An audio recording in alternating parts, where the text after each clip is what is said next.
Nawala ako sa isang madilim na gubat noong kabataan ko. Ilang araw ako nagpaikot-ikot bago magpahinga sa ilalim ng puno ng balete. Habang nakasandal ako sa mga ugat, kinausap ako ng isang multo. Nawala rin ako, sabi ng multo. Nakatulog ako sa gubat na ito at hindi na nagising. Matagal ko nang hindi nalalasahan ng tamis ng tubig. Ipakikita ko sa iyo ang daan palabas ng dilim. Pero ang kapalit, kailangan mong bumalik sa gubat taon-taon. At ako naman ang hahalili sa iyo sa liwanag.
Usapan ng mga multo at aswang pero hindi ako natatakot.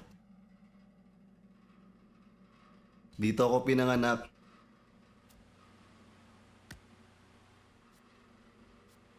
Bata pa ako nang mapadpad ang tatay ko sa Maynila galing Batangas. Wala silang matiran kaya natulog sila sa mga libingan. Utang ko ang buhay ko sa sementeryo.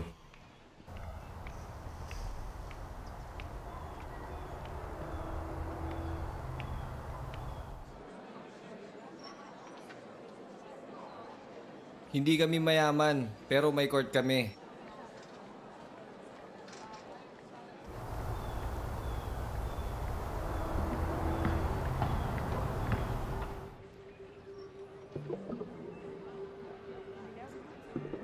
Ito ang puso ng tenement.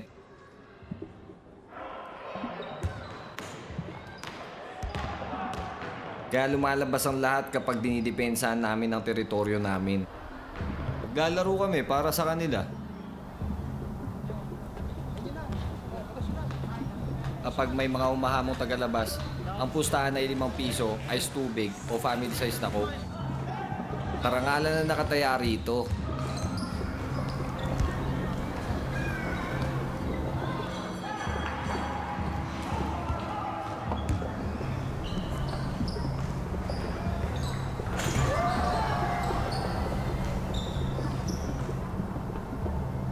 Hindi man kami ang pinakamatangkad, wala namang makakatalo sa aming puso.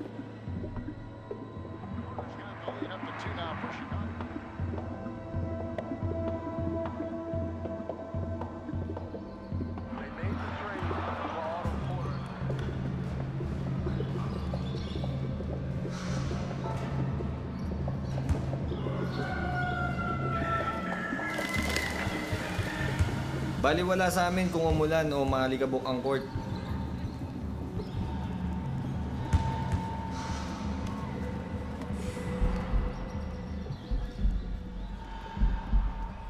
Ang mahalaga ay may bandera namin ng aming komunidad.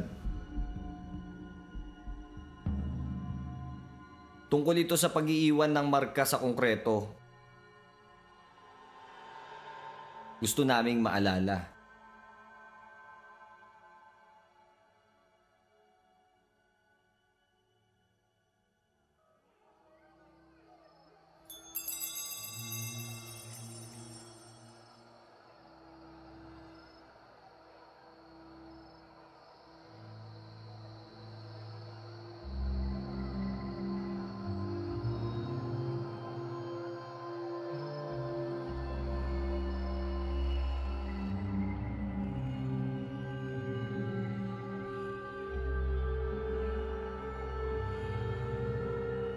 Dinala ng mga Espanyol ang mga santo at araw ng kapistahan. Ipinasok ng Amerika ang telebisyon at basketball. Iyan ang Maynila. Ang simbahan at karaoke, ang sementeryo at basketballan, langit at lupa, halo-halo iba't ibang bagay. Ang mga ritual ay pinagsama-sama tayo. Ito ay tungkol sa pagdiriwang kung sino kami.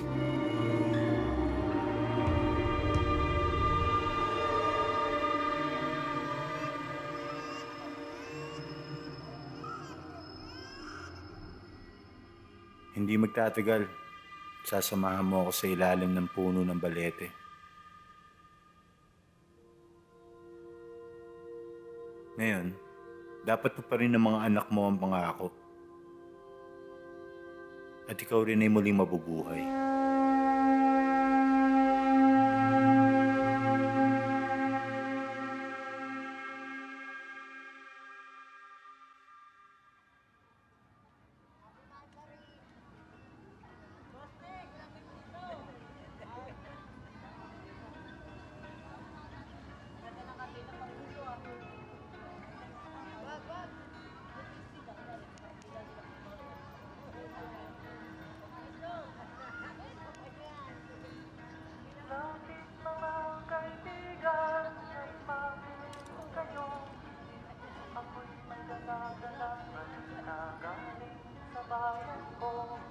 Nais kong ipamahagi ang mga kwento at mga pangyayari na gaganap sa lupa. Pinangako